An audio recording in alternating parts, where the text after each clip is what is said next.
All right, everybody that's joining here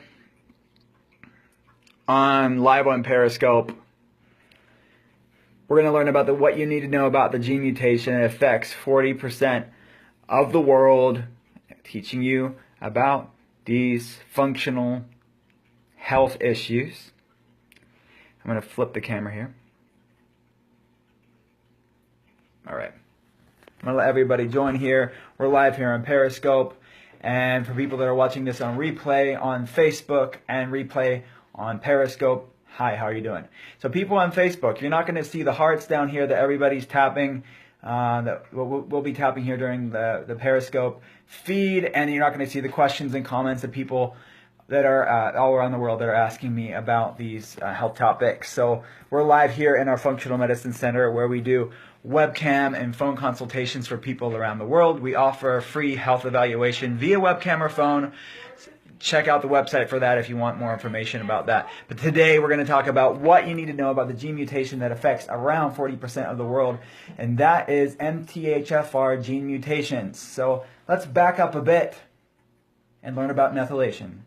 Methylation is a biochemical superhighway that happens 1 billion times every second in our body. In short, what does it do? It makes a healthy brain. It makes a healthy gut. It detoxes your body. It brings inflammation down. It protects your DNA. It protects your genes. Thanks for the hearts, guys. I appreciate that. I see it, and yeah, I appreciate that.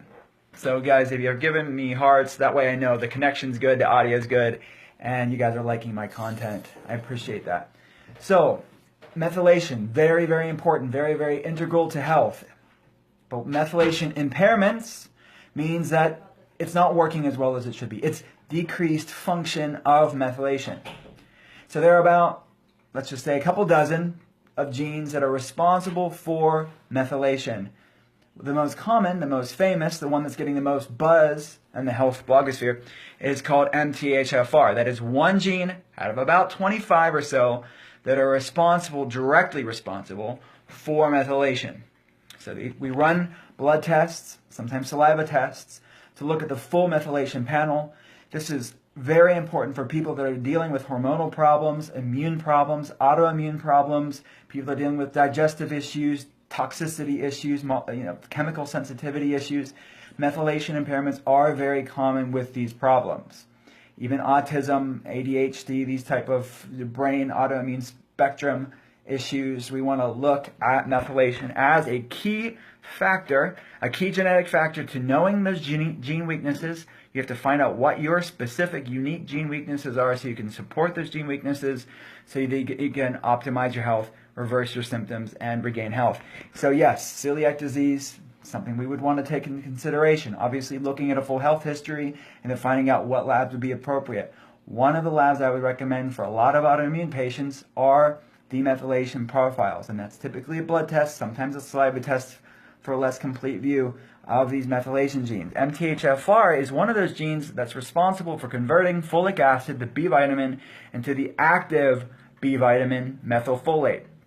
Why do you need this? Because B vitamins act as methyl groups, carbon hydrogen groups that are used to facilitate methylation in your body. They make methylation happen. They're like your methylation gasoline. So if you're deficient in those gasolines to produce methylation, is the gene mutation of MTHFR, which is the acronym for the enzyme that converts folic acid into folate.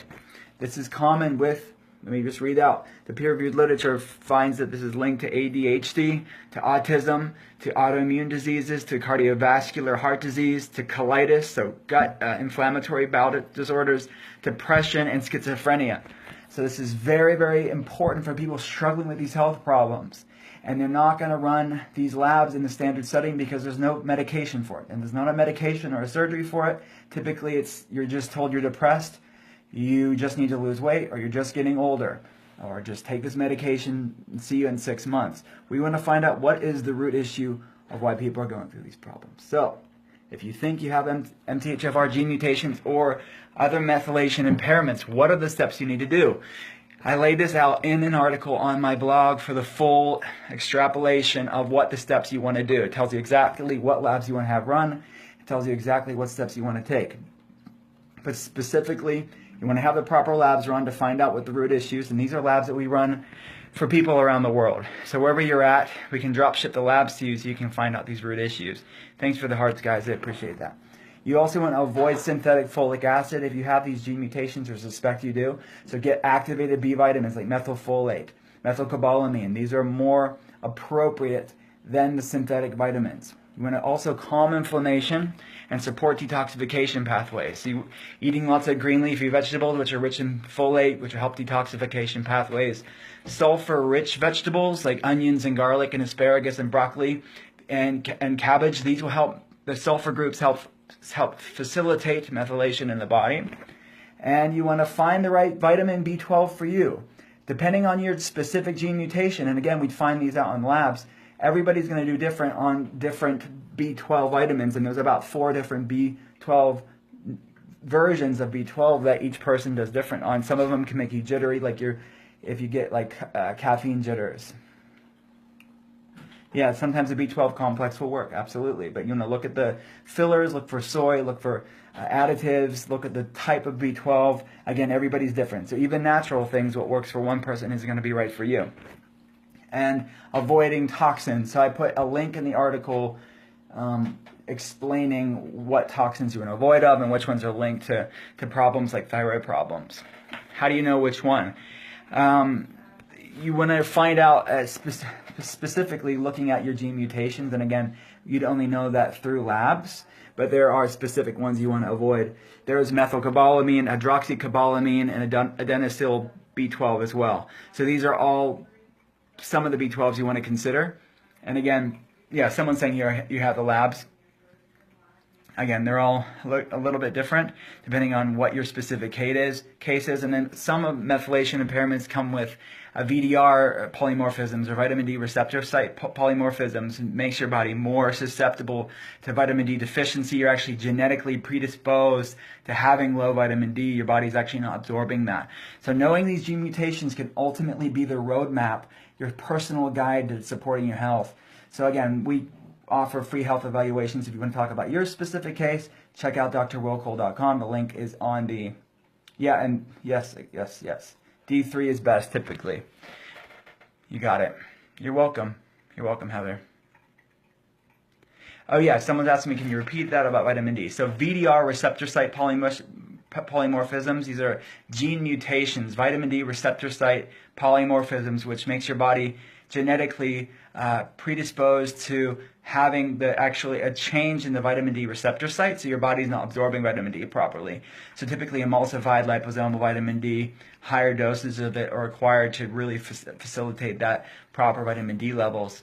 So again, for more information about methylation, go to drwillcole.com. You can type in the search engine MTHFR, that's the acronym for that enzyme we just talked about, and you can learn exactly what labs they have run, which B vitamins are better with depending on the gene mutation, and that way you guys can get all the information you're looking at. You're welcome, guys. Appreciate that. We'll see you next time, and have a great day. Bye. Hi from Shanksville, Pennsylvania. Hey, how are you? It's not too far from us. All right, guys. I'll see you later.